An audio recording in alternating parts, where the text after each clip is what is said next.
Hi, hi. Welcome back. Today we shall be reading Chapter 51. Live on. Do your karma. You want to enter Devagiri? Screeched Kritika. Are you mad? I will be back soon, Kritika, argued Veer Bhadra. There is no lawlessness in the city. You have seen the way the Meluhans are behaving. That must be so, but Vidun Mali's men will surely be prowling the streets. What do you think they are going to do? Welcome you with flowers? They will not notice me, Kritika. Nonsense. Most people in Devagiri recognize you as the Lord Nilkant's friend. They will recognize me only if they see me. It's late at night. I'm going to be hidden from view. Nobody will notice me. Why can't you send someone else? Because this is the least I can do for my friend. We need to find out who Princess Sati's actual killers are. Vidun Mali knows. He's the one who organized and implemented this peace farce. But we are destroying the entire city. All the conspirators will be dead in any case. Kritika, many of the killers got away, said Veer Bhadra. Except for Vidun Mali. Nobody knows who they are. If we don't get to know their identities now, we will never know. Kritika looked away, having run out of arguments, but still deeply troubled. I am angry as you are about Princess Sati's death. But the killing has to stop sometime. I have to go, Kritika. Veerbhadra tried to kiss her goodbye, but she turned her face away. He could understand her anger. She had lost the woman she had idolized all her life. Her hometown Devagiri was about to be destroyed. She did not want to risk losing her husband as well. But Veerbhadra had to do this. Sati's killers had to be punished. Panditji, said Karthik, his hands folded in a namaste and his head bowed low. Rigo opened his eyes. The Maharishi had been meditating in the grand Indra temple next to the public bath. Lord Karthik, said Rigo, surprised to see Karthik in Devagiri at this time of night. I am too young for you to address me as Lord, great Maharishi, said Karthik. Noble deeds make a man lord, not merely his age. I have heard about you, your efforts to ensure the Somras is not completely destroyed. History will thank you for it. Your glory will be recounted for ages. I am not working for my own glory, Panditji. My task is to be true to my father's mission. My task is to do what my mother would have wanted me to do. Vrigu smiled. I don't think your mother would have wanted you to come here. I don't think she would have wanted you to save me. I disagree, said Karthik. You're a good man. You just picked the wrong side. I didn't just pick this side. I led it into battle, and the dictates of Dharma demand that I perish with it. Why? If the side I led committed such crimes, I must pay for it. If fate has determined that those that supported the Somras have sinned, then the Somras must be evil. I was wrong, and my punishment is death. Isn't that taking the easy way out? Vrigu stared at Karthik, angered by the implied insult. So you think you have done something wrong, Panditji? Said Karthik. What is the way out? Escaping through death, or actually working to set things right by balancing your karma? What can I do? I have conceded that the Somras is evil. There is nothing left for me to do now. You have a vast storehouse of knowledge within you, Panditji, said Karthik. The Somras is not the only subject you excel at. Should the world be deprived of Lord Vrigu's Samhita? I don't think anyone is interested in my knowledge. That is for posterity to determine. You should only do your duty. Rigo fell silent. Panditji, your karma is to spread your knowledge throughout the world, said Karthik. Whether others choose to listen or not is their karma. Rigo shook his head as a wry smile softened his expression. You speak well, son of the Nilkant, but I chose to support something that turned out to be evil. For this sin, I must die. There is no karma left for me in this life. I will have to wait to be born again. One cannot allow a bad deed to arrest the wheel of karma. Don't banish yourself from this world as a punishment for your sin. Instead, stay here and do some good so that you can cleanse your karma. Vrigu stared at Karthik silently. One cannot undo what has happened, but the inexorable march of time offers the wise opportunities for redemption. I entreat you, do not escape. Stay in this world and do your karma. Vrigu smiled. You are very intelligent for such a young boy. I am the son of Shiva and Sati, smiled Karthik. I am the younger brother of Ganesh. When the gardeners are good, the flower will bloom.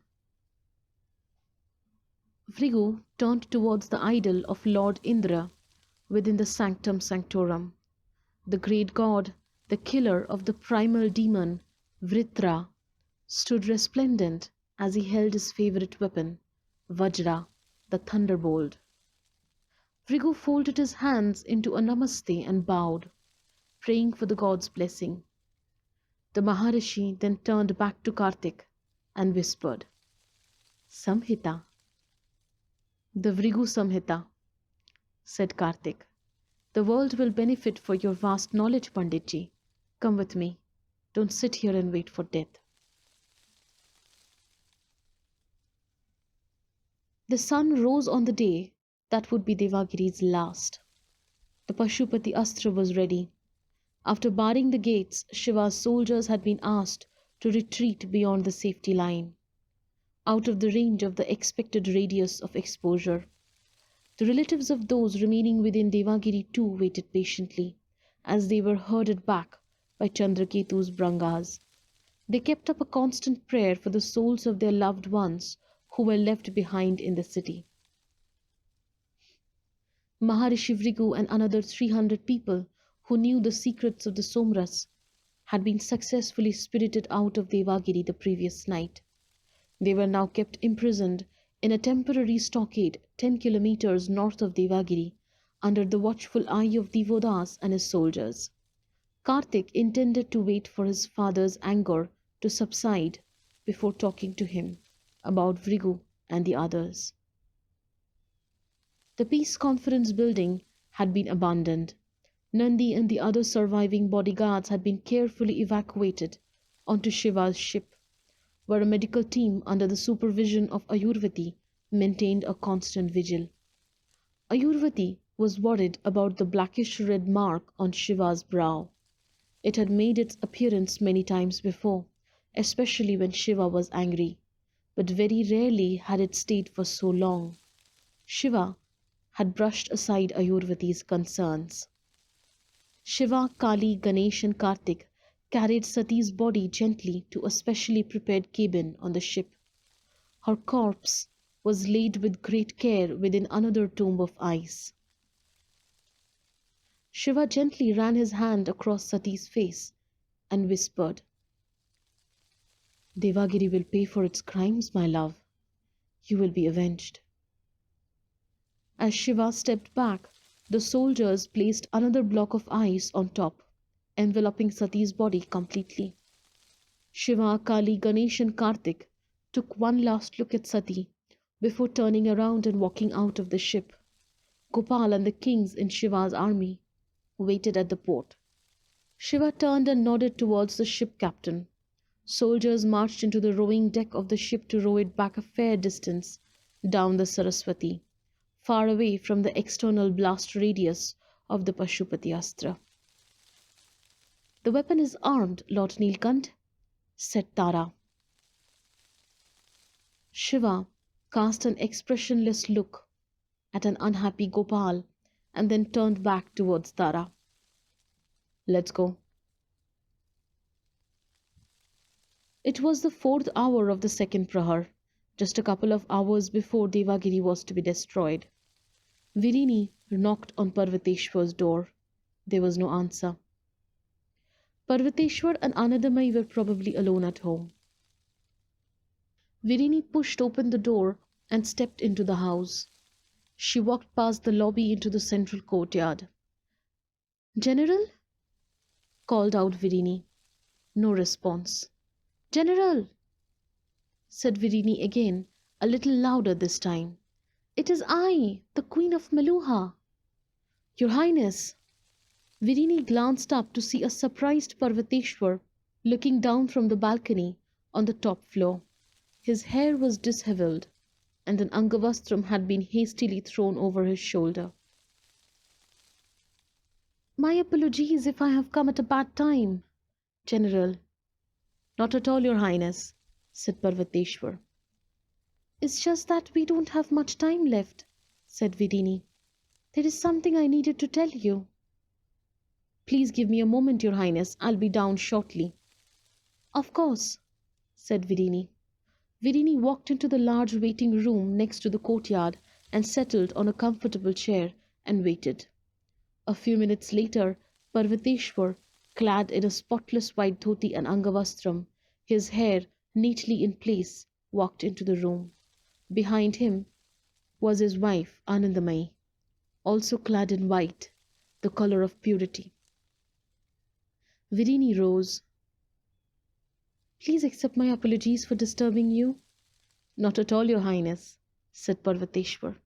Please be seated. Virini resumed her seat as Parvateshwar and Anandamayi sat next to her. What did you want to talk about, Your Highness? Said Parvateshwar. Virini seemed to hesitate. Then she looked at Anandamayi and Parvateshwar with a smile. I wanted to thank you. Thank us? Asked a surprised Parvateshwar, casting a look at Anandamayi before turning back to Virini. Thank us for what, Your Highness? For keeping the legacy of Devagiri alive, said Virini. Parvateshwar and Anandamayi remained silent, their expressions reflecting their confusion. Devagiri is not just a physical manifestation, said Virini, waving her hand around. Devagiri exists in its knowledge, its philosophies, and its ideologies. You have managed to keep that alive by saving our intellectuals. An embarrassed Parvateshwar didn't know how to react. How could he openly acknowledge having broken the law to save the scientists who worked at the Somras factory? Your Highness, I didn't. Virini raised her hand. Your conduct has been exemplary all your life, Lord Parvateshwar. Don't spoil it by lying on your last day. Parvateshwar smiled. The people you have saved are not merely the repositories of the knowledge of Somras, but also of the accumulated knowledge of our great land. They are the custodians of our philosophies, of our ideologies. They will keep our legacy alive. For that, Devagiri and Meluha will forever be grateful to you. Thank you, Your Highness, said Anandamayi, accepting the gratitude on behalf of her discomfited husband. It's bad enough that the both of you are dying for my husband's sins, said Virini. It would have been really terrible had Maharishi Rigo and her intellectuals suffered for it as well. I think what's really unfair is your suffering for your husband's sin, Your Highness, said Anandamayi. Your husband may not have been a good emperor, but you have been an excellent queen. No, that's not true. If it were, I would have stood up to my husband instead of standing by him. They sat quietly together for a moment. Then Virini straightened her shoulders and rose to leave. Time grows short, she said. and there are preparations we still have to make for a final journey. Thank you, both of you, and let us say our farewells for one last time.